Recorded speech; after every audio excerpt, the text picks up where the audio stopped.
Hey guys, if you're enjoying the show and listening to us talk about what needs to be said in surfing, then please do us a favour and chuck us a follow wherever you get your podcast fix. You can find us on Spotify, Apple Podcasts, YouTube, and all the rest. The best part about it, it's going to cost you absolutely nothing. That way we can keep bringing you the goods. You can also find some of our stuff on Instagram and TikTok where we throw up some extras. So please tune into those. Our handle on that is at the Largo Podcast. And once again, thanks for listening. Enjoy the show.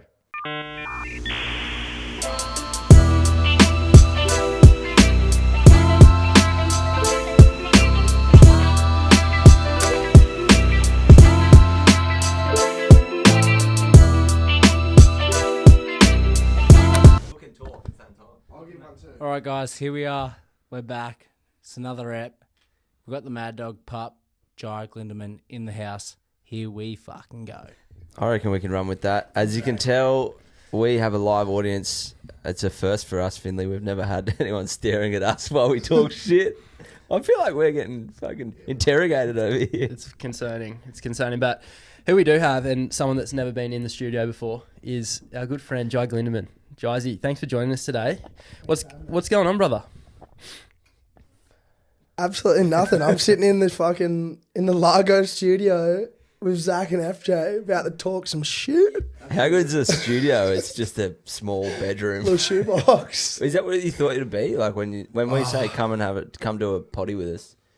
I was kind of expecting this. I kind of like, this is kind of my vibe. I kind of like this little zone. Fair enough. Yep. And you've just come from Goondiwindi.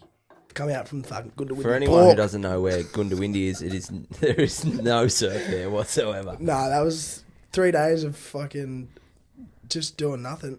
Alt control reset. Getting out of Lennox and just having new scenery and. Where is Goondiwindi? Mate, we weren't even in Goondiwindi. Well, I think we were in Tenterfield. Right. You put up a story saying Goondiwindi. This my brother. That's not me, mate. Is that not you? Are you throwing us off the scent? Yeah. You don't want to know. We're throwing crew off. Yeah. You got to throw them off the crew. You don't want to expose the location. Yeah. So you've just been out west 3 days, just mustering sheep and cattle, doing a full factory reset. Just a cleanse. Full cleanse. I like it. I've rebooted. I'm back here in Lennox Head. Full recharge. On a podcast. How many potties have you done? It's my first potty. Your first ever potty? No way. I've got I'm like nervous and shit. I'm freaking so am I. I'm about to shit myself. I reckon we get into it. First question one I've got here is fucking pretty big. Yeah. It's huge. Okay, hit me. And when he asked this, hit me with it. It's might seem really rogue, so you can take your time with it. Yeah. And it's quite a basic question, but it's loaded. There could be many avenues we could go from this. It's more loaded than a Spaniard fucking, what are they called? Snack pack. Who is Jai Glindeman? It's a hard one, I know. Well, I don't know. I don't even know who Jai Glindeman is. I'm still trying to figure that out. That's a good answer. I like we it. all? I feel like... Still figuring it out, but Jai Glindeman is 21 years old, lives in Lennox Head, and I surf for a living.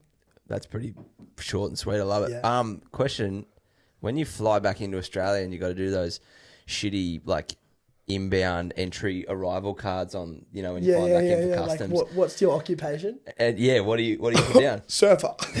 Really? And it works every time. Every time. I sometimes say student, but then I'm like, fuck. Student? Not a student. I get to the front and I'm looking at this guy. I'm like, this guy knows I'm not a fucking student. Well, you can be a student. But like it works. Yeah, it It's a does. student of the game. What do I you feel put like you down? could write absolutely anything in those things and you're sweet. Just not Al Qaeda.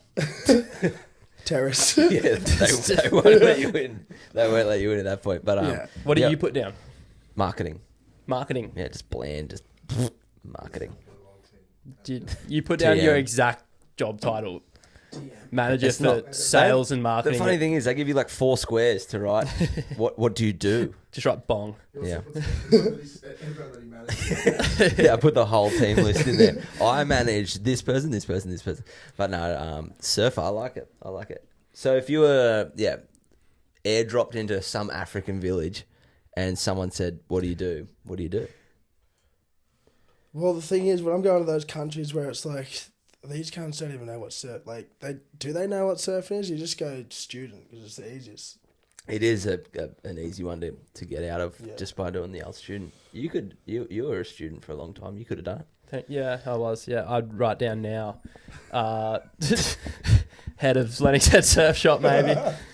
CEO. 2IC. Yeah, 2IC at Lennox Head Surf. I like it. But no, a good response. Like I say, it's a weird question to get asked. Who are you as a human? I think if anyone answers that question with "I know who I am," they're probably lying to you. Especially if I'm saying I know who I am at 21 years old. Yeah, bingo. You got to be like 85. You got to be like seriously 90, sitting on your deathbed, going, "This is who I was, and this is who I am now." This a is who I creature. am. but so. You live in Lennox now. You're a Lennox core lord, out the point ruling every time there's a swell, but it wasn't always the case. You spent your early life in North Narraweena.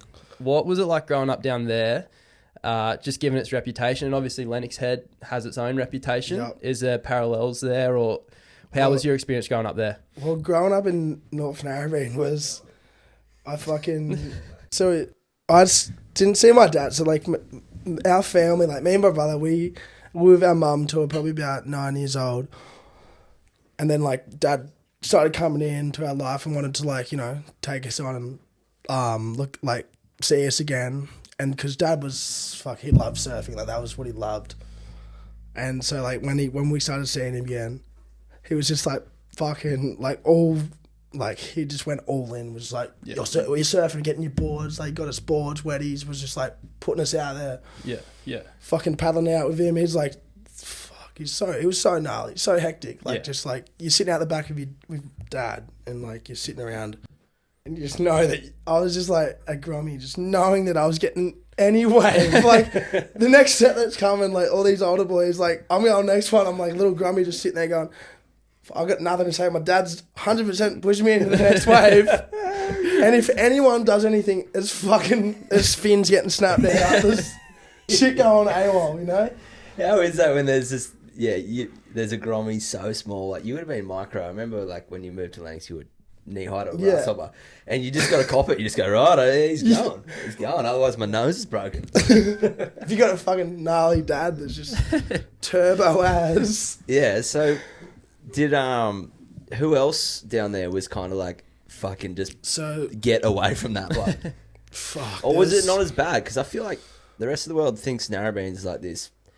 It reminds me of like King's Cross. Mate, it's like crazy. It's like it's a wild zone. It's like a beautiful place, but Northern Beaches, it's so weird. It's like everyone in those beaches just surf their own, like their own way. Like that's theirs. Like they don't leave and go surf another wave. Yeah. That's like, if that wave shit they're not surfing, they're surfing Narrabeen only. Like, yeah. You're from Colorado, if you come to Narrabeen, you get sent back to Colorado. Any stories like that? Did you see anyone get like sent home? Mate, the fucking best story was me and Bo went out for my brother went out for a surf. And Bo, it was his birthday, he got a new board. Like, I think he got dropped in on and like some guy cut back into him. Me and Bo come in from the surf, like, because we lived across the road from like North Narrabeen, like in the car park there. So he walks across the road and like got into our place and like dad's there and he's like, Bo's a bit upset. He's got like a little cracked round on his brand new board from his birthday. Next minute, like, dad's going, what happened? Like, what happened? And like, Bo's explaining what's happened. All of a sudden, fucking dad's just gone, clothes, full kit on, just fucking running over at the beach. Me and Bo just sitting in the house going, what's going to happen? Dad coming back, like, fucking in, like, drenched. Swam out there. To, I don't know, punch fins out. I don't know what happened. But yeah, so growing up in Narrabeen was short. It was so short and sweet. So fucking hectic. Yeah. Because it was just like everything happened so quick. I started surfing. Next minute, it was like a year, and all of a sudden I was fucking, going separate ways. Like we stopped seeing our dad, and it was a year. He got us into surfing, and then we were vanishing Northern Beaches, moving up to Lennox Head. Yep, that's my next question. So, why move to the Lennox Head? Why not the Gold Coast, Coss Harbour, Kempsey, or Goondiwindi? Well, the funny thing was like, so I was living we never had like a stable life down in Sydney. It was always like, living, renting, or like, staying at, like, we're living at grandparents. So So like we had a stepdad. So mum had a husband at the time, stepdad, and so got started surfing with dad, and like so it was like all fucked up. Like I still got blurred times from like then, but doing the skull candy, like coming up, staying with one of mum's friends that had lived in Lennox for a couple of years, and let us stay at her house for the skull candy. And so we're up here for the skull candy, and like coming from Sydney, coming up here, you know, like mum, like our family, like renting their whole lives, and like coming up here and just going, whoa, like so cheap. Next minute they like bought a block of land, and you know, we've gone back to Sydney and they bought a block of land and had that. So you would have been like, what, 10 years old 10, at this point? yeah. And you, at this point, did you know you wanted to be a surfer? Is that kind of where your life was heading, do you think? I felt like, that's what I wanted to do, and that's what I loved. Yeah. It's such a young age to make that call, because like everyone when they're 10 wants to be, they want to be the next Kelly Slater. That's the thing. I didn't even think that. I was just surfing, you know? Yeah. And I never even thought of like, that's what my career was going to be. I was just surfing. For sure. And having like a dad that like was pushing so hard, like in Narraweena, from that, like I had all these mates that were surfing for years before, and like come in, like in a year's time I was getting on like I was Rip Curl and Narraweena, like Damien Harbin's shop sponsored me and gave me like a little shop deal. Yeah. And that just kind of like put the foot in the door, and then next minute, like, you know, like I'm just moving up to Lennox here. And like Rip Curl was like, they put me on the Australian team, and then went on from there. Why leave to Billabong? That's kind of my so segue. This was classic. Like I remember this to the day. I'm like, Coffs Harbour, Billabong. So I was getting put into like all these like grum comps as a kid, like, as you do, you know. And it was the Billabong I was growing. I think I did it 2 years in a row. And fucking Bo Edwards. Like I remember like to this day, like sitting there and like Bowie coming up to me, like I was on Rip Curl at the time, but like Rip Curl's shop deal, like it's just like, you know, it's like peanuts. I think it was just a bit of I didn't even know. It was just like, he was like kind of interested and whatnot. And then I think it was like 13 years old, was 13 when I was up here, and I was so lucky enough to meet Mick Kane, and then Mick Kane kind of put the seed in. Yeah. I actually remember, because you moved to Lennox Head, you're a young little whippersnapper, you're surfing for Rip Curl when you move up here. The first thing I did was I called Sam Griffiths at Quicksilver, and I said, get this kid on. And like now that I'm in like the same role as, well, Griffo's obviously Stace's below Griffo and whatnot, but anyway, you always get people calling going, this kid's like the next thing, and you go, yeah, whatever, like, fuck, I've heard that 50 times already this year. But I remember, like, I've never referred anyone in my life, and I referred you. And I was like, get this kid on, and every day in the office, well, not every day, but maybe like fortnight, I go to Griffo. You could have had Jai Glindeman, and he's like, I know, I fucked it up. He just sat on it for too long, and then so Bowie swept in and picked you up, and here we are, and fucking I'm glad it all worked out that way. It's fucking 13, so I'm 21, and what's that? 8 years. 8 years? Yeah, you're going to be a lifer in no time, mate. Yeah, that's... But the first time we met, you remember it? I remember it clearly, man. I remember it clear as day. So I remember I was on Quickie, and it was Jake Paddo. Snake Tails going, man, you're going to Hawaii for 3 weeks. I was like, fucking oath. Packed my bag, and he's like, don't worry about a thing. Got it all sorted, and I went, sweet. Staying at the Pipe House with the Quickie team. No, you at the Sunset House. No, I wasn't at the Sunset one. That was Leo and Mikey. I wasn't cool enough for that one. Right. I was at the Pipe one. Anyway, I just remember, I was like, Snake, who's picking me up? He's like, all sorted, brother, all good. And then I got on this plane. I was like 15, 16 by myself. Get to the airport, like fly over by myself, land in Hawaii with like $40 to my name. And I walk out the front of like international arrivals with my ball bag, not knowing who's picking me up. Just like, no clue. I was looking at every car going, is that Jake Paddo?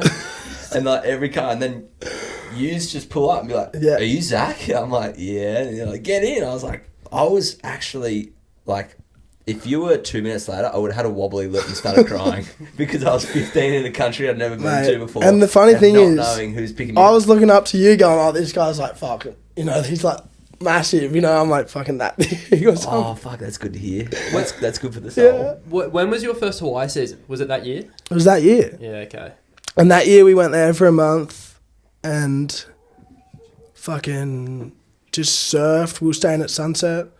Surfed a lot, like meant to surf with my brother like the whole time. Me and my brother went skate park for the first day we got there.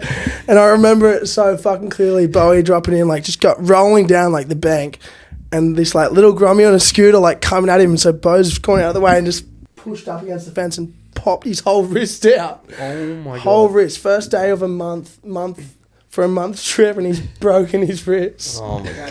You get a cast. Just nothing. Yeah. Like you come here to surf, you can at least get a couple waves. Bo's just said his dad didn't let him get a So car, that- so he had to surf on the trip. And so like this was like a trip. We went to Hawaii and like we hadn't seen our dad for like probably like 8 years and like it's been like a couple months and we're on this trip with him and thought I was going to be surfing my brother the whole time and he's fucking broken his wrist first day. And Bo tells me, I don't know if this was around the right time, but he reckons he was a better surfer than you as a kid. Is this true? Fuck, yeah, he was throwing Larrys and shit. Still doing Sure, Larry's. yeah, still doing Larrys. Still doing better Larry's. Yeah. Different it was so kind of Larry funny. these days, but yeah, no, look, that You can was hold just a Larry. little cheeky drop in there though. But obviously you've since progressed on to Team Bong. Obviously, Team Bong. We're here with your boss, so obviously Zach. It's crazy. You can cover your ears at a few of these questions tonight because there's a couple that I'd like just an honest response from Jai. Fine by me. That's Is what that we're all here to good? do. So, but we'll leave them for later. At what point were you kind of going, maybe the comp scene isn't for me? Maybe I'm just more into the free surfing. So fucking honestly, it was never a decision. Yeah. It was like never it just COVID happened. Right. I was booked in. I was meant to do every pro junior that year, Right. and COVID happened. And everything got canned, and that's like growing up here, Griggsy was shooting. Yep. So COVID happened. We couldn't leave our zone, and we just started surfing. He started filming, and that was it.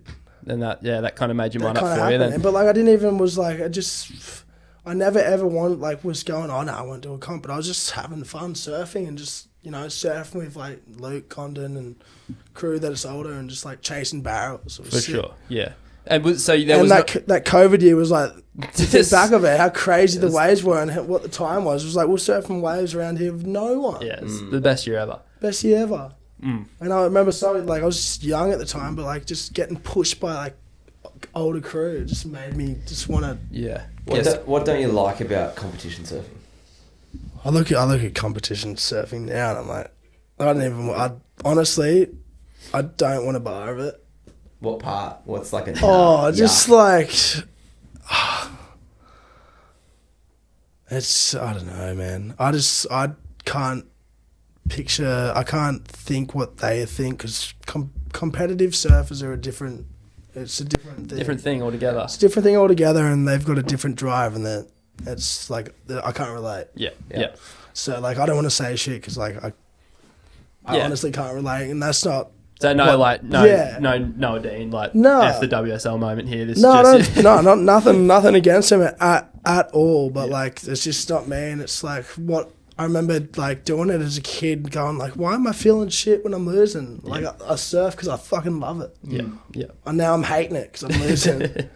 Yeah. Yeah. And I can speak from semi-experience here because we recently did a tag team down at your home, Narraweena, and this kid would rock up like dead set 5 minutes before the heat would start, put his rash vest on the wrong way around, and then just like everyone else would be sprinting out and Jai would just be like just waltzing out, find his way into a wave. But just like It's all luck. Surfing's fucking luck. 100%, and it's different approaches. Like you got Hoggy down there, Nathan Hedge, who's like just a complete animal and doing every single thing he can to win. And it's just it is within you, but in a different way. Like you're, rather than you going to win heats, you're going out to try and get the best clips. And it's a competition, but in its own right. It's not the same thing. So yeah, exactly. That's you put that.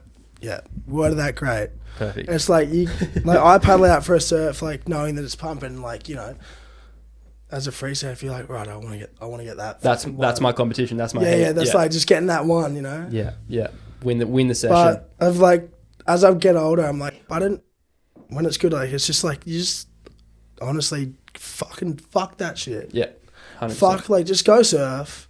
If it's your time, it's your time. If you're in the right spot at the right time, like, you know, you're on. For sure. You see it a lot with Rasta. Like obviously Rasta, we surf a lot at the point and around at a few other spots, and he just is in the zone always, right? And that's what we've like, you know, we've had that to like see that around here, and like no one knows what he gets up to, and like we're being at the point, and like we get to watch like, you know, his movements and like how he operates around the ocean, and it's like there's no one like it. It doesn't make sense. Doesn't make sense. No, it's odd. It's odd. Like to see that, it's like amazing, and like that's someone that I've like seen over the years, and like, you know what, you don't say much, you say hello and like a few words, but like just watching, you know, what he gets up to and like how he, you know, maneuvers his way around the ocean, it's special. Yeah, for sure.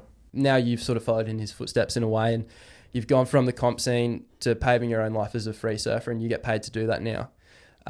Sort of like a double-sided question here, and your brother submitted this one to us, which I thought was a really good one, because oftentimes people will look at people who free surf and go, these guys are killing it, like they have the best life ever, it's stress-free.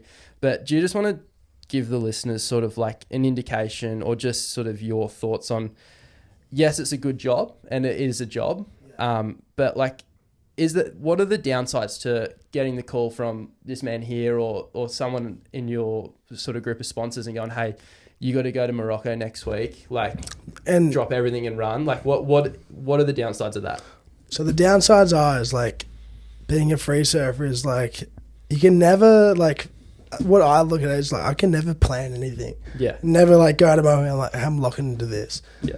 Because fucking 1 week you're getting told you're doing this, and then, you know, tomorrow you're fucking getting on a flight going to Morocco to do a catalog shoot for Billabong or something. Yeah. So like you can't like lock in shit, and like that's the thing where I'm like, everyone's like, oh, okay, we're lock in this, like do this. I'm like, I can't lock anything in. Like everything, like my life has just turned into like just day by day. If like tomorrow, like I'm surfing one day at Lennox. Yeah. Fucking calling the Arvo, next minute I'm going to Indo or something. I've seen this happen live at the Rocks. And it's happened so many times. Like, it's happened so many fucking times where I'm like, and as good as it is, it's taxing because you're like, you don't get to process it. Yeah, for sure. You can't process it. No matter like, so you've done a full travel, and next minute you're getting waves, and like, that shit doesn't process. No. Like, even if you scored the craziest waves, that shit doesn't process.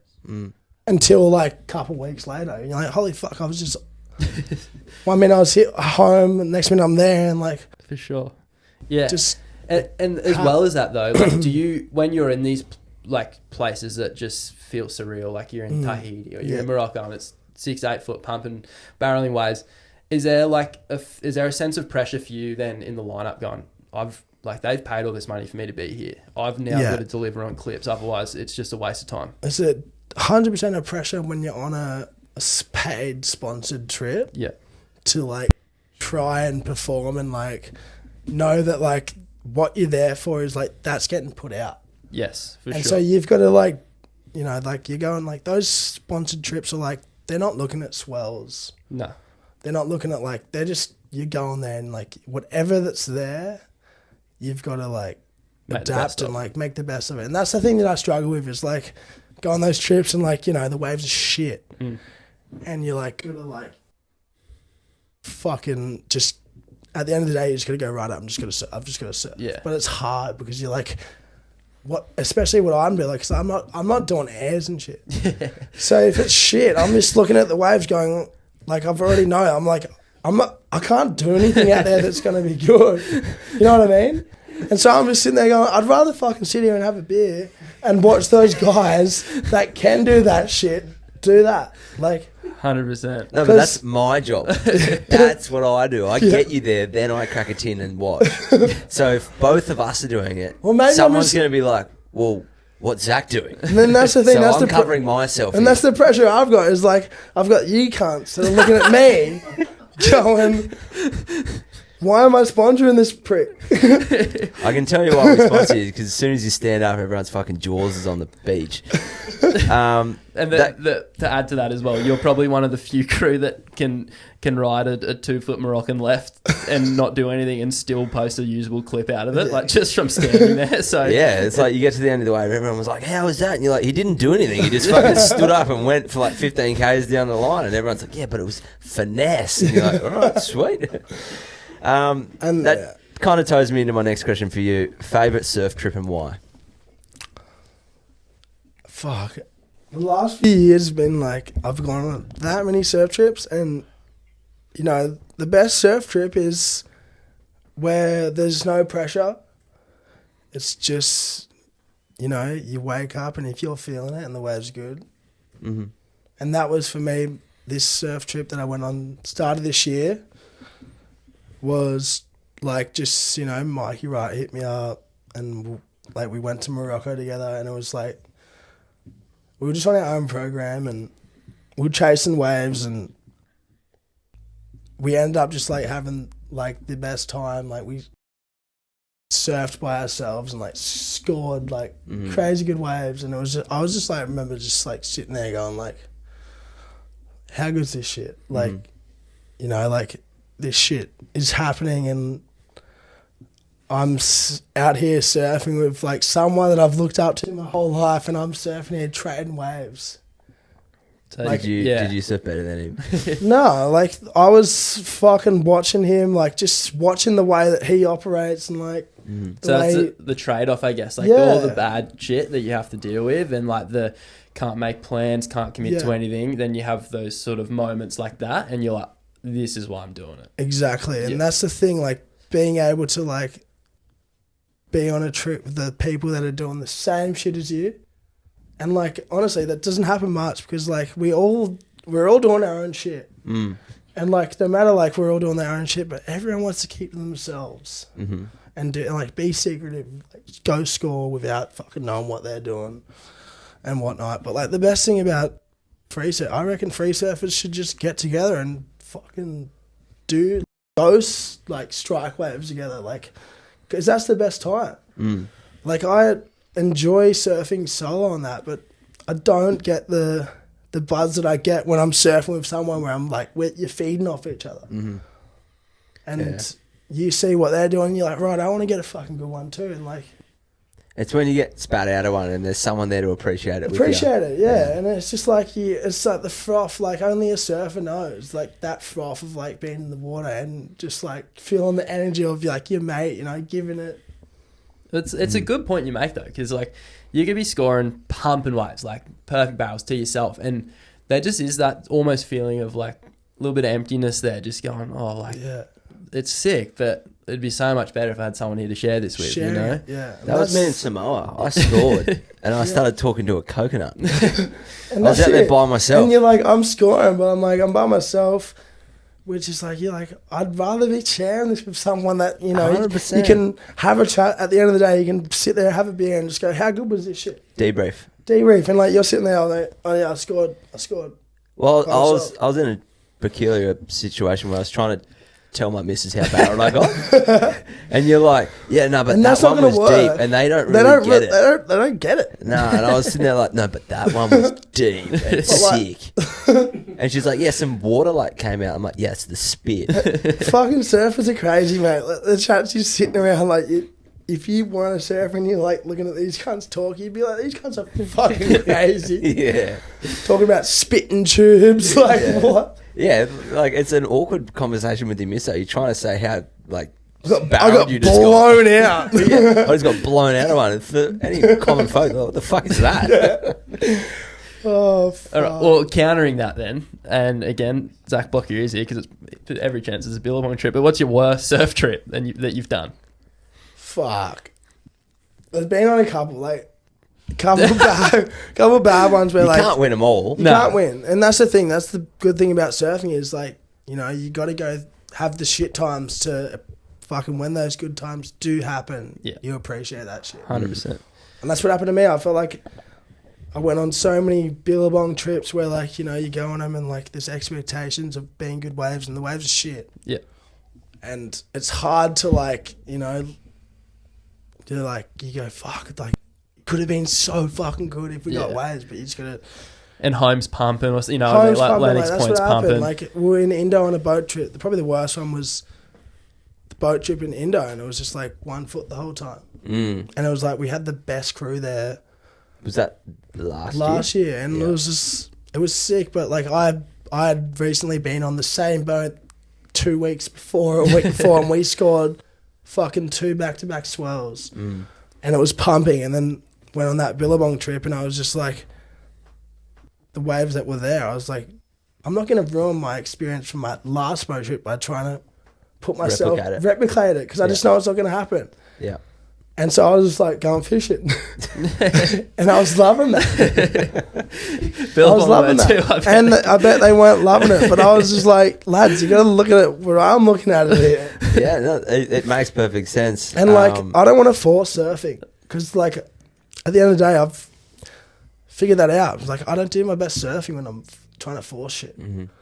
It's like, I'm going to do my best when I'm like relaxed and I'm like, all right, it's pumping. Just, you know, you get out there, and if you're in the right place at the right time, you'll get one. That's how getting one wave will just, you know, get you in rhythm for like, and it's not easy. It's like, you go on that many trips, and all those trips, like you say you go on 5 trips and you haven't got a wave where you're like satisfied. Yeah. And you get to the end and you're like, what the fuck? I've gone to all these beautiful places, and I honestly, like, I haven't scored, like, I haven't got a good wave. And I've gone to all these, I've gone to Morocco, I've gone to all these places, and I haven't got a good wave, and I'm back home. It's like what Finley's favourite thing, edging. Yes. It's like going to all these places, but not quite getting there. Not getting to finish yourself. No. But it's a fucking satisfying feeling when you go to a place and you do get a couple, like, waves. And I feel like once you get one, pressure's off, and, like, that's where you know, you do your best and you start getting a few and you get in the rhythm. Yeah. No, that makes sense. Any scenarios where, like, your boards didn't turn up or some shit like that? Like a horror story of, like, holy shit, this trip's not even going to work. Oh, fuck. This was a great one. So me, Creed, and James Cates going to bloody Namibia. Went to Namibia. Got there. Happened like we thought we were fucking striking this swell. Got on the plane in Johannesburg. And kid you not, the whole plane was full of surfers, full of every vlogger under the sun. Me and Credo sitting there going, what have we got ourselves into? Coming over here to do like some strikey Billabong trip. Yeah. Get there, first 2 hours, your boards don't arrive. So we're sitting in the car at fucking Skeleton Bay, watching every cunt going surfing, while me and Creed don't have our board bags. Don't have wetsuits, don't have nothing for the first day. So, like, I ended up putting on fucking, like, I think it was Ando's fucking wedding, and I rode Ando's board the first day of the swell. I just got nothing. Credo was riding Ando's board as well, wearing his wedding. So there's 3 Andos out there. Yeah. And we just, like, I remember that day, we were just, like, rattled from the get-go. Yeah. Like, get-go. And, like, the next day, we were at the airport waiting for our board bags to rock up. Waves are pumping. And how far away is the airport to the wave, though? It was an hour and a half, like an hour and a half. Yeah. Or an hour.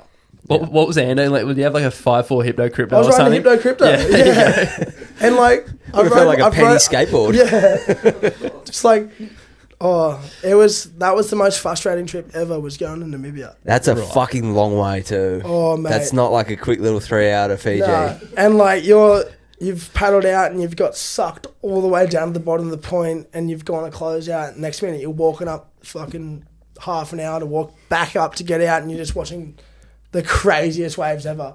And you're like, oh my God, they're right. This is the time. I'm going to get one here. Jump out. Next minute, you're getting swept and there's no waves. And all of a sudden, you're down the end of the point going, I've got to walk all the way back up to try hopefully get one. And then you get in the spot and there's someone deeper. So is it like Kira? It's Kira, but like Worse. more of a head fuck because you get out there and there's no one out there, and then all of a sudden there's one wave and there's a guy on the wave. So flat 6 foot wave, someone on it. Yeah, That is a fucking weird one to process. Battled us. We ended up leaving there after 3 days because we were so beaten up, and we're like. Kate, we had one filmer, Catesy, on the beach trying to fucking figure out where we were.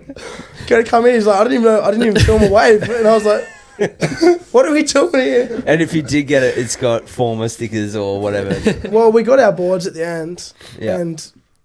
But yeah, it didn't even matter. We could have been on fucking... So you got your boards and left. Pretty much. Thanks, brother. We're actually on the next flight. We got our boards and left and went to a place fucking in South Africa, and it was 1 foot and onshore. And I remember just sitting there at our place on the beach watching Creed sit out the back solo for about 2 hours just hunting airs. And I was just there going, this is my worst nightmare. I don't want to paddle out there and try and punt. I get it. Yeah, it's hard to. In a one, it was like surfing the pub shores. That's what I was relating to, and I was. It is the best wave in the world. That kind of hurt my feelings just there, but I'll let that slide.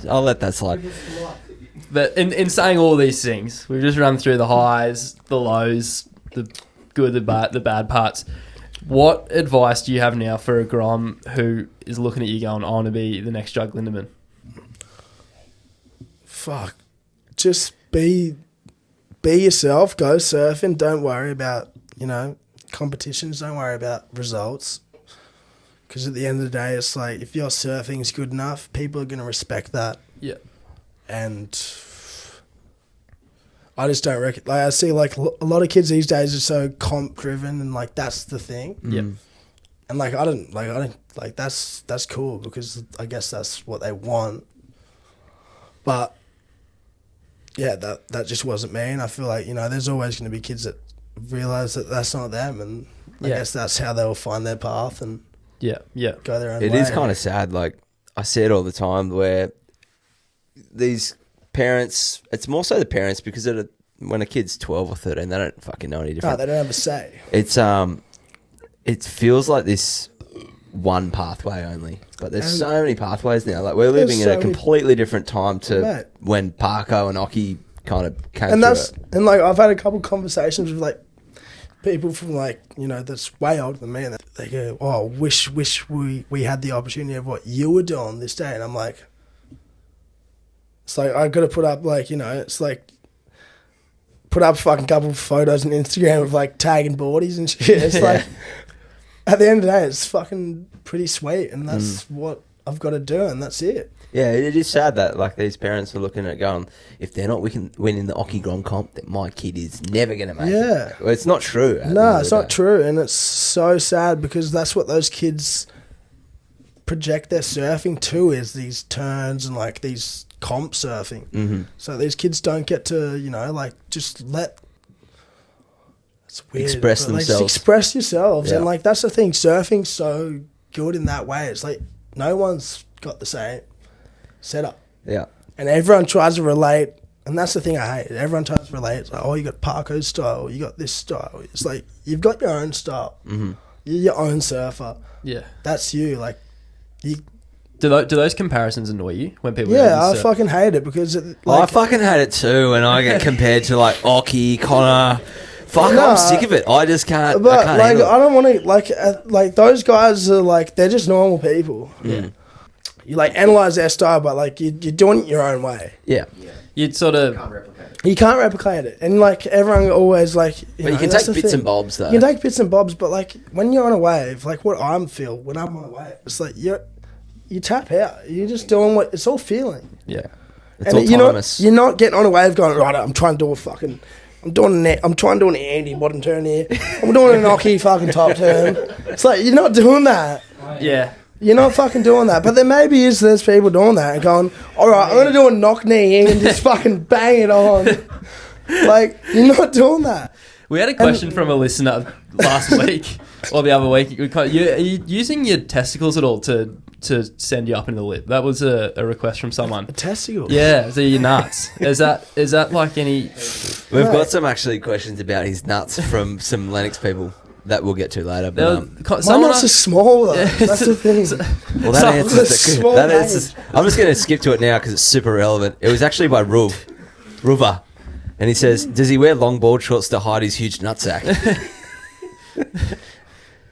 I think he was relating to your Fiji section of Free Flow, which we'll get to. Which we'll get it. I just jumped about 50,000 things. No, just that question. I was just wondering if that's ever crossed your mind. Like what? Well, someone genuinely asked Connor if he. I'm keen to nut. Can you just get him out for the camp? If Connor uses his nuts as a pendulum to get him up into the lip at J-Bo. I don't feel my nuts. Like honestly, when I'm surfing, my nuts are in my stomach. They're not there. All right, internet. You heard it here first. Jai Glindeman has average size nuts.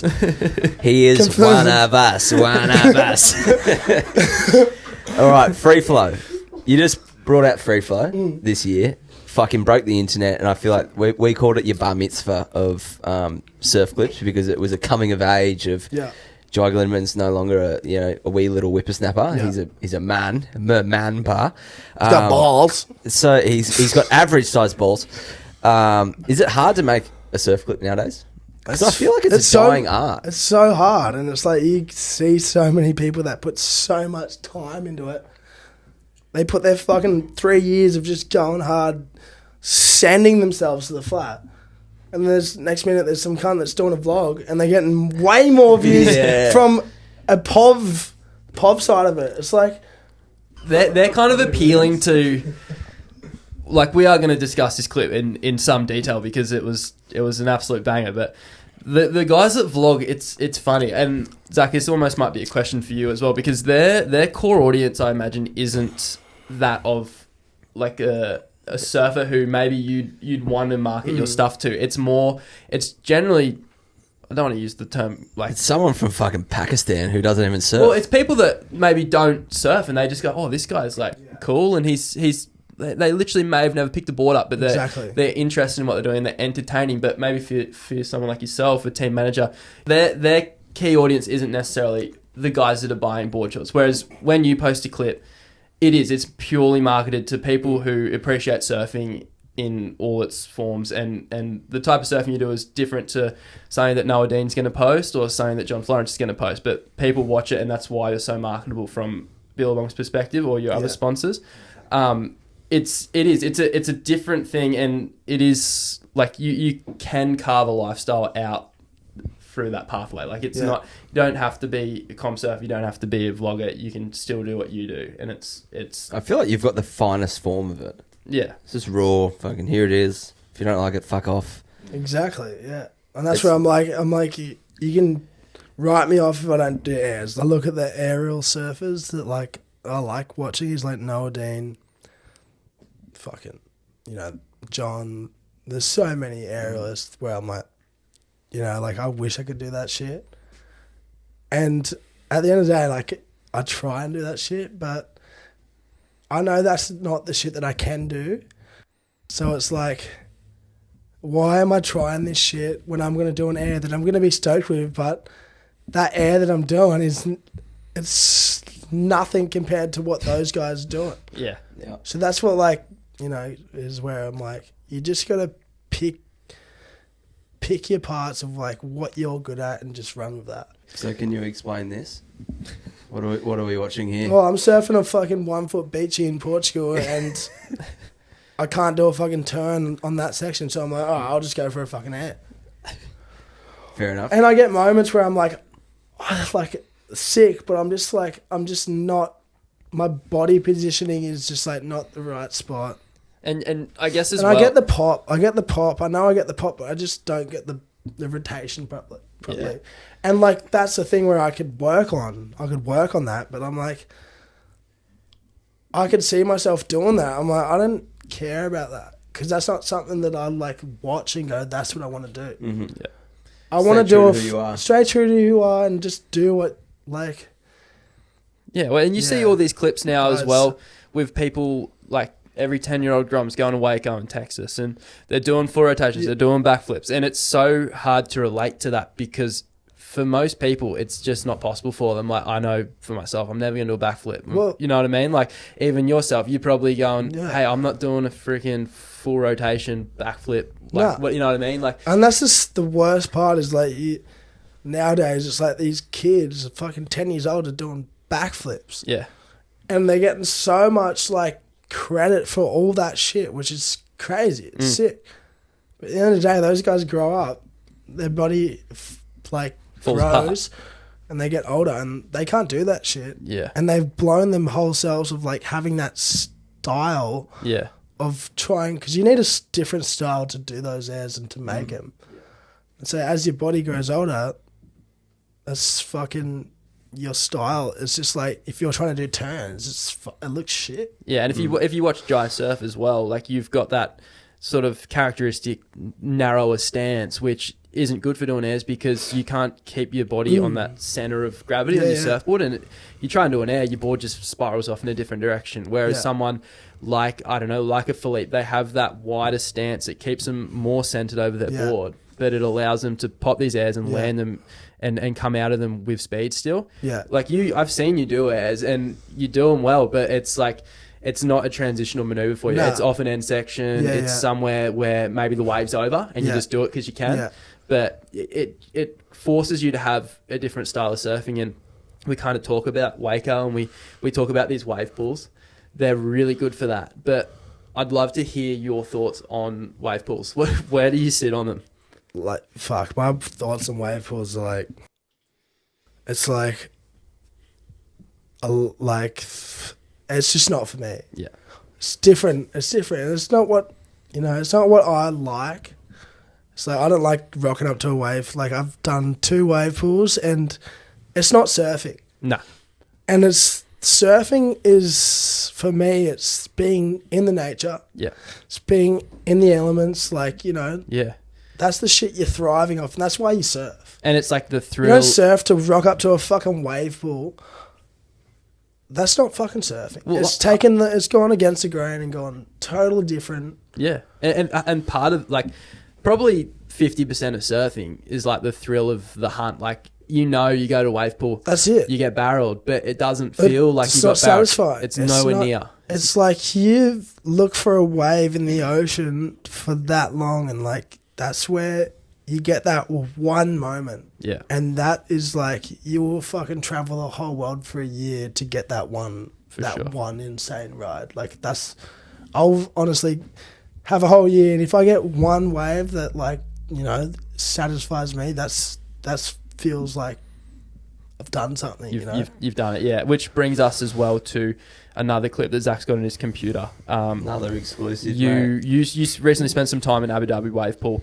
It was a layover from a trip, and lucky, Mitch Cruz operates Abu Dhabi wave pool, and we had a day in Abu Dhabi, and we got a session there, and it was absolutely mind blowing. Like, mind blowing. It's overwhelming.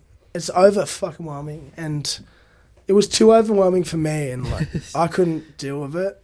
You had a bit of a shocker, right? Like, I'm out there in the wave pool, and you got some guy on a foamy going, go, go, go, go, go, go. I'm like, dude, I don't fucking want to hear you telling me where I need to be. Like, I know where I need to be, and you're fucking you've already blown it for me.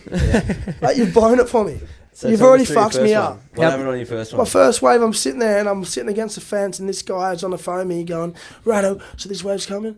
He's like, yeah, paddle now, go now. I'm like, you fucked it for me. Like, when you're in a surf and you got someone like telling you what to do, like, throws you out of whack. Yeah. Completely out of whack. And like, in that environment of the wave pool, it was too much for me. Mm-hmm. And I just fucking melted. So you fall off first wave, that cost you $1,000. And that's what I was thinking. I'm like, holy fuck, like, people are coming to this wave pool. And I was watching it. I'm like, guys, I was one-on-one with a session with this one dude, and he was falling off at the first second. And I was just looking at his perspective. I'm like, mate, you've just paid me like $3,000. That wave, and you've just come off. And I'm here like spoilt brat. Spoilt brat, like, got this all set up, and I'm like falling off first wave as well. I'm like, What about your second wave? Snap your board. Second wave snapped my board. I thought I was taking one board to the wave pool because I'm like, it's a fucking wave pool. I should be sweet. Second wave, I come up and my board's creased. And I had like 8 more waves left. And so I've gone to and like fucking at the wave pool, it's like everyone that works there is like they've got it. I've rocked up to the wave pool. I had some chick waxing my board. She's like, no, I'm waxing your board up. Do you want me to put your fins in too? I'm like, so that just blew my whole perspective out of the way. I'm like, I've rocked up here. I've got someone fucking put my leash on. Someone waxing my board up. Someone telling me where to paddle. I'm like, this is not surfing. Yeah. And it's not what I've grown up doing. It's like, and now I'm in this environment and my head just popped. Like I'm popped. So it popped so hard you lost your legs. And talk us through this wave here.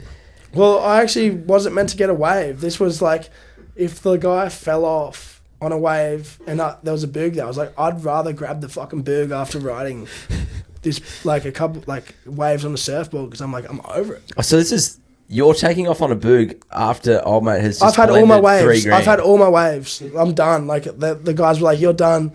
Here, grab it." Like I was like, "Can I grab a boog in case this guy falls off?" And so I'm on the ski. You got most of the wave. He fell off immediately. He fell off immediately. Like these guys were blowing it, mate. What did he do for a living? Was he like a Porsche dealership owner or some shit? Some like fucking trillionaire oil company guy or something. I don't know. Note to self, Zach. It's a different world. Don't send Jai back to the wave pool. Yeah. Sorry, Cruzy. Jai won't be back. But anyway.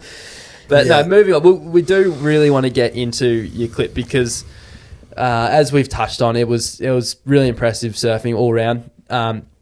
We kind of went through your lack of aerial prowess before, and not that that's a bad thing in any way because you posted this clip on itself. In essence, like.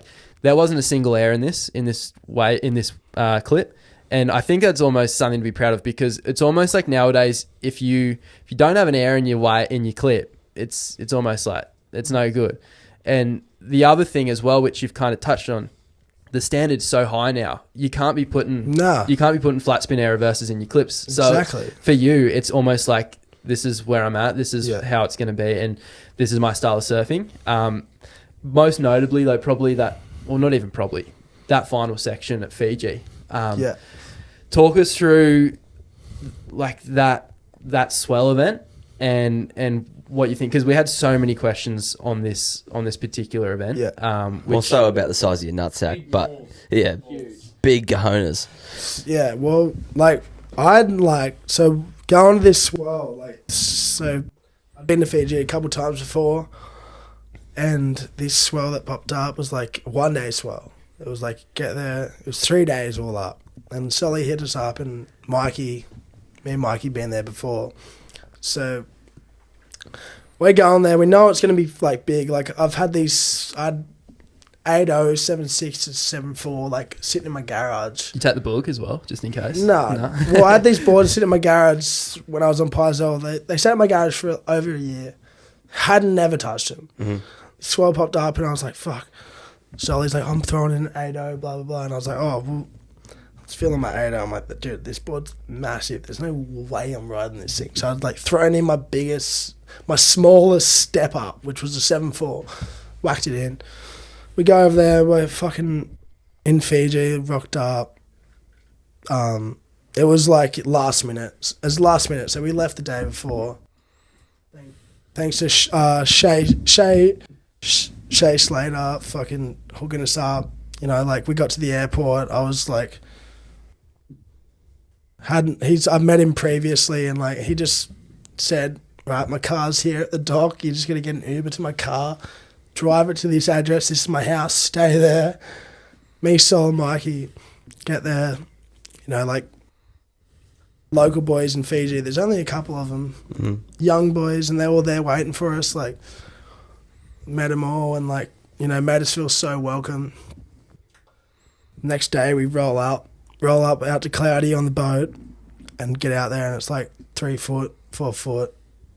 And we're like sitting there in the arbor going, fuck, is this Swell like happening? But like the thing that was like, it's happening was like there's Nathan Florence, Benji, Billy Kemper, all these like big wave Daves there, and that's what was like. I was like, all right, well, like if these guys are here, it's fucking happening.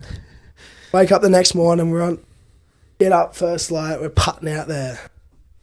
I'm sitting at the back of the boat with Suji, the boat driver that I've gone, like, stayed at his joint for the last, like, couple of years I've been there. We're getting out there, I'm like, Solly, he's on his own program, like, his headphones on. I'm sitting at the back of the boat just like, oh, fuck, what am I getting myself into here? So we've rocked up out to Cloudy. There's no waves, but where the boys, where you tie off on the boats, the day before where we were tied off was in the lineup.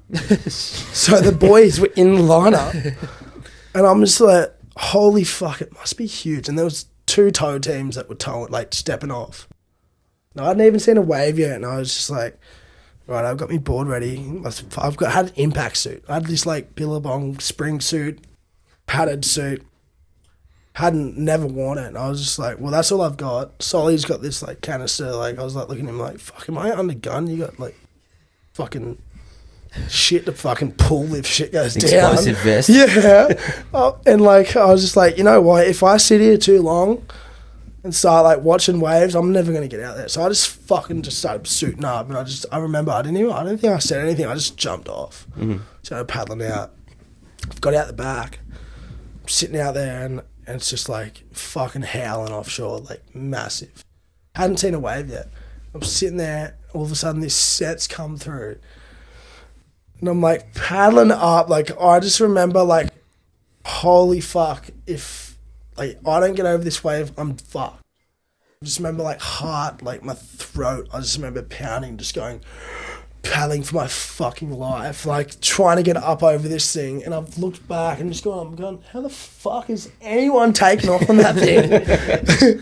And I'm on this 7.4 that felt like an absolute toothpick. Oh my God. In that like ocean of like, I've surfed Cloudbreak like a handful of times before, but never like, when it's at that size, it's like it's totally different. And I was like, I paddled for like 2 waves and missed him. And I was like, that was my chance. Had the chance to get him. And I was like, I can't get him. Like, that was it. I was like, fuck, I'm done. I've blown it. Like, I should have packed that 8.0 that I had instead of this board that I packed, the smallest one.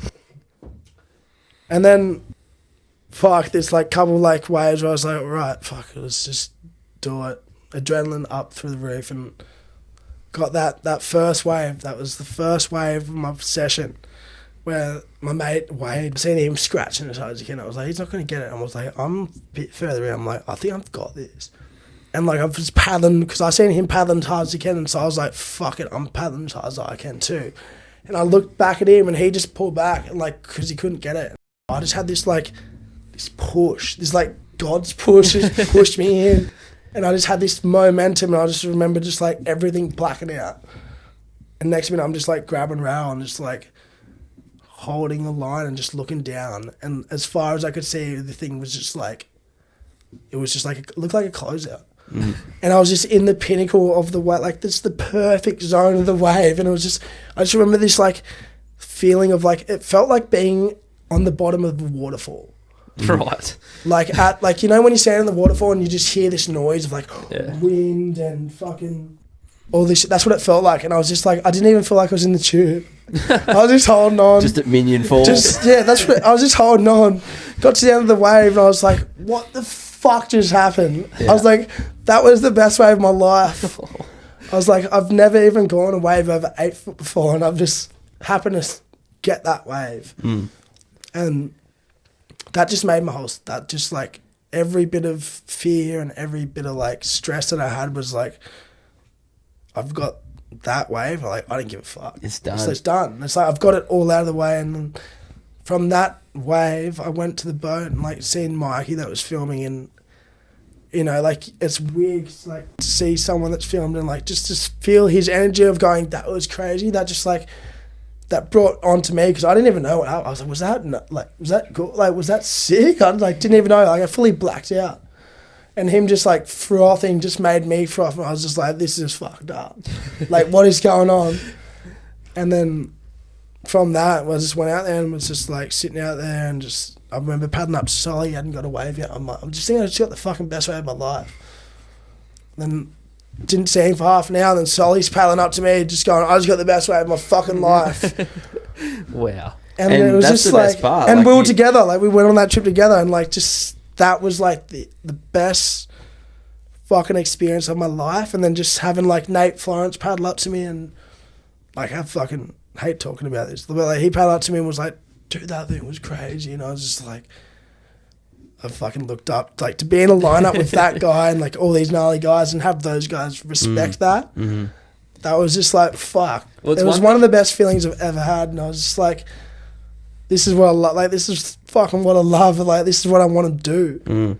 Is this shit. It's one thing to have like just your average Joe go, that was sick in the lineup, but then you got Nate Florence in his realm. Like those waves, he travels far and wide to find those things. Yeah. Goes on every swell and puts himself in the spot. And to have him come back out and say that to you, it's got to just be like the best thing ever. Oh, it was and just like the stoke of just the crew out there. Yeah.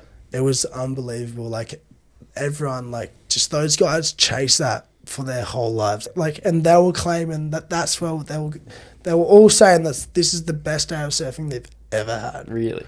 And I was just like just to be a part of that was just like, if I didn't even catch a wave, I would have like, just to be a part of that and just to watch what went down that day. Like, it's ridiculous. It wasn't real. Like the waves they looked fake. And like the surfing that those lads were doing was just unbelievable. And like, you see footage of it and like, it doesn't do it anything justice. No, I can imagine. And it's like the gnarliest shit ever. Like, when just like you see someone turn on a wave where you're just like, fuck, like full commitment, like full commitment. Yeah. And you're just like, are you fucking kidding me? Yeah. You're like, what the fuck? And you're all sitting out the back, just going, is that cunt gonna make that thing? And you see him shoot off the back of the wave, and you're just like, out the back, and you're all just sitting there going, what the fuck? Camaraderie. Yeah, and everyone's just thriving off each other. It's like obviously really serious waves as well. Like you get that first one, and you get a couple more after that as well. But are you out there going, I've had a good run? That first one was like, that was my wave. Yeah. That was my wave. That's what you're looking for. And that was it. And yeah. Like the rest of it was just like all learning. Like I felt that wave just came to me. And everything just clicked. But are you out there going like, I've had some good ones now, like this is pretty serious out here, I don't want to push my luck, like time for me to go in? Or are you just out there the whole time going like, this is best ever? I got lucky. Like I went to the boat and I was like, I got the wave, and like I honestly got to the boat and remember like my phone was there and like Mikey was like, dude, your fucking wave's already on Instagram. And I was like, hang on a second. I went on Instagram and I seen the wave that I got. And I was like, what the fuck? I was like, I didn't even fucking, what I experienced wasn't that what I was just watching on my phone. And I was just like, I was kind of like rattled in a way where I was like, that kind of like fucked me up. I wish this didn't happen, because I already had like, it's as good as it was, like you're getting blown up and like shit's getting sent everywhere and you haven't even processed it yet. So I didn't process it. What causes you as a surfer more anxiety? Would you rather be out there like 15 foot, 20 foot Cloudbreak or in a QS heat with a jersey on? Like, what do you get more anxiety from? I get more anxiety if I ever put a rashie on. I have this like chest feeling where I can't fucking breathe. Right. I feel like I'm paddling out. I fucking can't breathe because I'm in this rashie and like it's the worst feeling. And that's where like that's not me. Yeah, yeah. So, but, and like. Go on. Yeah, that like, I was just like, that's like I've worked it out. It's like even like that tag team we're doing. Yeah. I just had all this pressure on me. I'm like, why do I have this pressure on me? I'm surfing the fucking 1 foot little like left shore. It's like me and you going out getting 4s and 5s, and Max McGillivray's like getting 7s like when he needs it most, like last wave of the heat, and he goes out and pulls out a 7. I'm like, how do you do that? He fucking loves it. That's the thing. Yeah. And like surfing big wave, like I don't like I'm not chasing it. So I'm not like hunting. Like I'm not a big wave surfer, but like if it happens, like I just know like if I'm there at the time, like I'm not gonna fucking gets your pickle perking. Yeah, like it fucking frosts me up. Like I just want to go a fucking big one and just I don't give a fuck. Like fair. Yeah. Big nuts. Huge. Can confirm. And above average size gonads. A question from me personally: who do you look up to? Can be surfing, not surfing. Just someone where you go, that's someone that you don't necessarily aspire to be, but you take attributes from them and go, that person's a good fucking bloke. I've looked up to so many surfers, and like they're my idols and whatnot. But at the end of the day, when you meet those people, it's just like that. Everyone's fucking same. Those guys are like exactly like you and me, and that's where I'm like, the person I look up to the most is my fucking mum. She's the one I look up to. Love it. And that keeps me going. And like, I don't look up to any surfers because I look up to them. I respect what they do, but I surf for my own self. Social media these days is you watch so much shit and you're like, you get like jealous in a way of like, oh, this guy's great. Sure. But you just gotta I've got to myself where I'm like, fuck that shit. You just do what, you know, if you get a good wave, you're like, that's you. You're not doing that for anyone else. Doing that for yourself. And yeah, I don't care about what everyone else is doing. Like, I just want to do what I'm doing. And the people that I look up to is my mum, and like, she's keeps me going. She makes me want to go, you know, just fucking go on a wave and just say, you know, fuck it. If I'm getting flogged, I'm getting flogged. And like, doing this for mum. Yeah, I'm sure your mum's stoked that your Jai's falling out of the 20 she's definitely not stoked. Every time I go on a trip, she's fucking can't sleep at night. Yeah. She doesn't know where I am. Especially after Fiji. I'm in a fucking dog bowl. I'm in the dust bowl. Getting fucking thrown punches at because I've gone away. Like, surfing's tapped. Yep. So what kind of our last me and Zach question before we get into some listener questions, and again, it's sort of similar to the first one where it's quite broad, but what is next for Jai? This can be any sort of facet of your life, but obviously surfing we're kind of most influenced by. What's next for me is like, I'm not, you know, giving myself any goals. Day by day is for me. Yeah. And just staying fit and making sure like body's good, and I just look at the long run. I just want to surf for the rest of my life. And make sure I'm fit enough, and like, yeah, I've got fucking my whole life ahead of me, and just want to make sure I'm not pushing my limits, not, you know, getting greedy and trying to like take too much. Yeah. Because that's what I see. I'm like, you see surfers that just get too greedy. They get crazy. They just want to keep pushing it. It's like, surfing's that special. It's like, when it comes to you, it comes to you. If it doesn't, it doesn't. Don't manufacture it. And like, that's the thing. It's like, you just got to take those moments of when it's good, and then when you go through those stages of when you're not getting good waves, you got to accept that and just go, when it comes, it comes. Yeah. And it's taken me a couple of years to realise that. And like, you know, you get out in the pumping surf and you're just like, I just want to get the best wave. But you just got to relax and just go, all right, if I get a good one, I get a good one. If I don't. And just accept that and just, you know, go in, and then next surf, you just... It's kind of like anything in life as well. Like, when you're running hot and everything seems like it's working, you're like, you almost, you can't miss. Like, everything's going good.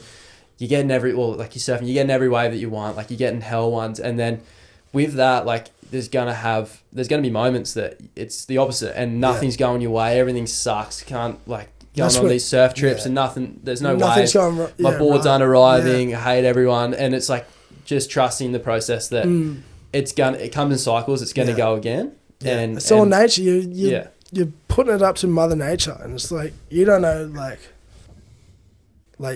you can. That's the thing. I'm like, I don't want to push myself too hard. It was like, I have that many wipeouts where you're like, this close. You're like, if that happened, like, I would have fucking died. Yeah. And even you just like, you know, you come back up to it, and like, it just levels you out. You're like, don't be a fucking pay your tax. Pay your tax, and just fucking, you know, be stoked of where you're at. Yeah.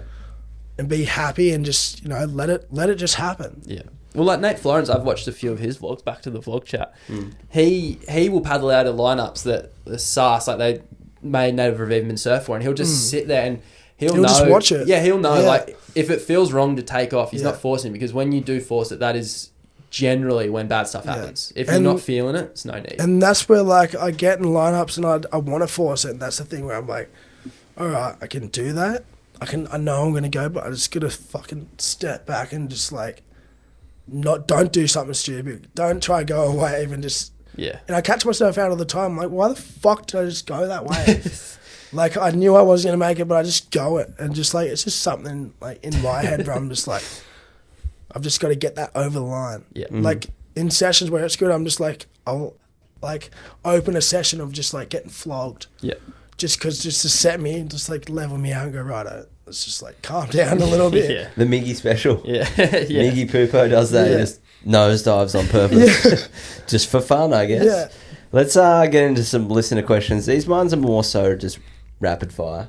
Don't need to go too deep into them. But Sebastian Sommer has asked, what adjustments did you make after your knee injury? I'm guessing no more punts. I made 0 adjustments. I just kept my same surfing. Yeah. And I'm just glad that my style stayed the same. Because I was like after I did my knee, I was like stressed. I was like, I put 13 kilos on and then thought I was like, fuck. So I was like, this is heavy. I'm like, I think I'm fucked. Mm-hmm. And then I got back to my normal weight. And then a year later, I did my knee again. Same thing. And I was like, well, this is it. And then fucking, it just came, but I was just lucky enough to have the right guys in my corner and, did the right things. Mm-hmm. Who were those? Pete Roberts. Probar. Strikes again. A lot of mentions. Yeah, he's getting a lot. We're going to have to invoice Fucking him. hats off to Probar. He fucking, kept me doing rehab when I didn't want to do it. Mm-hmm. And Paul from the HBC getting me solid again. Mm-hmm.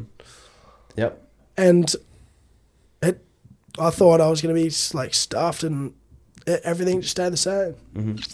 You put on a fair bit of weight. Yeah. When you put on all that weight, just to sort of jet off here a little bit, what are your boards doing there? You getting like... So I went up to like 30 something litres. From what? From 28, 26. 3 litres more. Yeah. Wow. And then I lost all that weight and then had all these big boards, and then it was a weird one. It was like my boards were never, like, I had that time, probably a year where like I couldn't find a good board because I had so much weight and I lost it, and then I had all these boards of thickness and I couldn't figure it out. But yeah, in future, just hand them over to me, mate, and I'll take care of them. Zach's just recently he's been on the... I'm dabbling in the 30 litre club now. He's been taking a bit of creatine. He's had to pump his... I can't ride the same boards as him anymore. It's awful. Yeah, Asada would hate me. I'm taking everything under the sun. Don't test him. Put it in his next clause. I will. So we've had another one here. I don't know who actually asked this. It doesn't have the name listed. But can you do an air reverse? Well, he's just seen one. Well, I honestly can you like land can't. one? Oh, I can land one, but like it will fucking take a couple times. How many attempts do you think it takes before you land one? Fuck, I'll go a year of trying to fucking punt. I'll go a year trying to punt until I land one, eh? Well, lucky you can just... Good thing you don't need to, put it that way. You smash it in every other part of your surfing. This one's by Reclaim Surf. How did it feel to win everything in Swellian of the Year contest? Win everything in Swelling of the Year contest? Yeah, I don't know. What's that mean? You must have won some the Swellians and that Swell podcast. I imagine they must have done some kind of awards, and it sounds like you cleaned up. So, well, and I might jump on this as well. Well, it felt Stab Surfer of the Year, you won twice in a row as the junior one. Yeah, it felt exactly the same. It's like how it feels right now. Felt no fucking difference. couple DMs and just. Me and you are not built for like that kind of success. That would go to our head so quickly. We win something like that. It's all over Instagram. Fuck, I've been walking into the cafe the next day. It's not even fucking. It's $5. It'd be like. The thing that got the fucking Swellians. The thing that got me. I'm paying full price here. The thing that got me though was like when I won the Stab Junior Surfer of the Year the first time. Was like young bloke, and I had like Mick Fanning, like all these guys that I don't even know that I like looked up to that were voting me. Yeah, and I was like, that felt, that like gave me this like, like this boost of like, this is what I want to do, confidence and shit. And that was special to like, get those guys and like, they recognized who I was and voted for that, and that was a very cool thing. Yeah, I bet. Kel Sheether asked, favourite country for a surf trip? Favourite country? country for a surf trip. Fuck. I don't know. Like this, it depends. It depends. Morocco? Morocco is beautiful. Like, yeah, and I think he's meaning from like obviously waves aside, but like obviously you go into places that have waves, so it's generally not an issue. But like just culture wise, or like somewhere that you've been where you're. Like, I loved Morocco. Yeah. That was like, felt like it's unbelievable. How's your Arabic? Terrible. You just look at these guys, like these guys are like, it's a crazy world. It's crazy, man. And you're in the desert. You're like, it's crazy, and like, yeah, it's fucked up. Like surfing's the best thing ever. Like you get to experience some of the most craziest places in the world, and like people, like you're chasing waves in like these countries where like, you know, it's Arabic. You're like in the desert, like it's like what the fuck? Yeah. It's like what are we doing? Two worlds collide. Yeah, it's like ride a camel to the beach with your surfboard. Yeah, it's like it's used to smacking 20,000 bintangs in Indo, and then you go to like Morocco where there's just completely different world. You're smoking hash and looking down the line of tubes. Big old shish kebab. Now, Jake Fass has asked, is shippies on your radar? I've been looking at shippies. Hey, you cheeky dog. I want to do it, but like, I'm just gonna wait. I'm just gonna wait, and just, you know, when it happens, it happens. I'll be there. I'll be there one day. The Holmer Cross boys follow us on Instagram, so we might be able to get you reach out to Jai. He wants to go. Well, Dusto lives down there. I've been hitting up well. Dusto. I'm gonna go do it one day, but I'm not rushing into it. Yeah, but I want to spend some time down there and tap in. But it's been so done before. But that's the thing. It's like, you know, every surf is different. Everyone has their different lines. So yeah. No, we want to see you taking the step, mate. Yeah. That can be your air and your clip, taking the steps. Big fucking tick all the boxes. Yeah. It's a big old ollie. I think I know the answer to this one, but is there any desire to compete in your future? I'm doing a comp in I was just about to say, France. you're going to France, but that's the best comp ever, really. Yeah, and I'm not going to go out of my way to do a comp and, you know, put myself in an environment that I don't want to be in. So you're not rocking up at Burley for the QS next year? No, there's no way. You won't ever see me do that. Yeah. I'll happily take an invite comp to something that, like, you know, I want to be a part of. Yeah. But yeah, this one's pretty much like a booze cruise down the fucking and I don't know, some European tour. And that's where you want to be. Yeah, 100%. It's like that was the tour back then. And you're taking right? a few mates over from here, a couple of heavy hitters from here. Yeah, so it's going to be a good time. Yeah, and we're going to have a great time. Cheeky dogs. Who's your caddy? Yeah, who's your board caddy? His name's Jack O'Brien, aka Bulldog. Bulldog. He'll be on the beach. Amazing. Ben Oborn, last question was, why do you choose not to use a traction pad / deck grip? Now, this I've tried, and mind-boggling that you can surf without one, because I'm forever searching for some resistance on the back foot, and it just feels fucked without it. I've realised that, like, my surfing isn't on the tail. Like, it's not wedged up against the tail. My surfing's like... So I'm doing it wrong.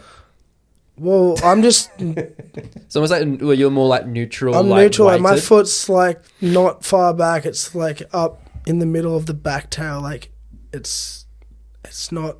I'm not like trying to kick tail. Yeah. I'm just trying to, like, you know, even like keep it smooth. Draw that board, bigger lines, draw drawn out lines, lines, and you can't draw lines from being on the back of the tail.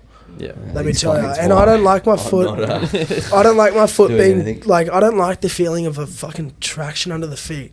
It, like, honestly trips me out when I'm on a wave where, like, you can draw lines, because that's where you can have the freedom of just moving your feet. That makes sense.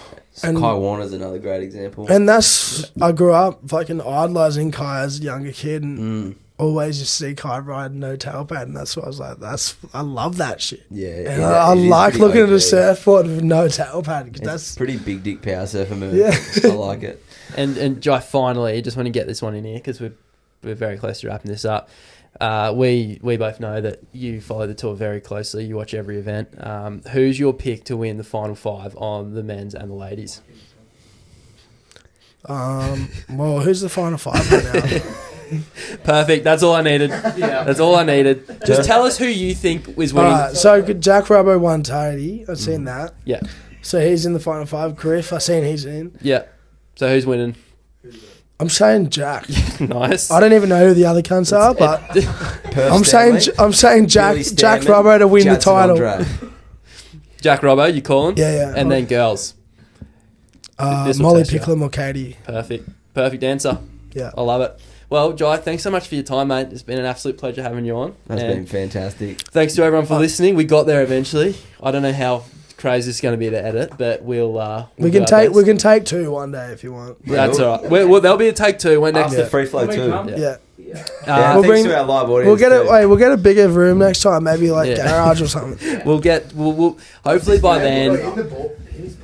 We'll get the boardroom zone. We can go in your sauna. Yeah, we're sitting in the sauna. Just 15 half nerd blokes in your sauna doing a podcast. Nothing weird about that at all. All in surf jersey. Yes. You're wearing Jack Robbo. I'm wearing Jack Robbo's title fucking jersey. Yeah, true.